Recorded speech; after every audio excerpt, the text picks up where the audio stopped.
Slavas Kubickis. Ten smūgį atliko, beje, pastarajame ture vietinėme turnyre jis mušė dublį, o čia Markas Beneta muša įvartį į savo vartus. Labai apmaudus epizodas. Štai tokia Marko Benetos reakcija. Ir jau 3-0. Bendras rezultatas 7-0. Balstogės Jagelonijos komandos naudai.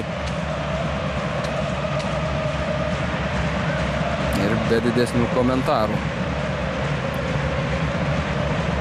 Steinas Vrevenas ten ant atsarginių žaidėjų suolo. Dar kartą ši situacija.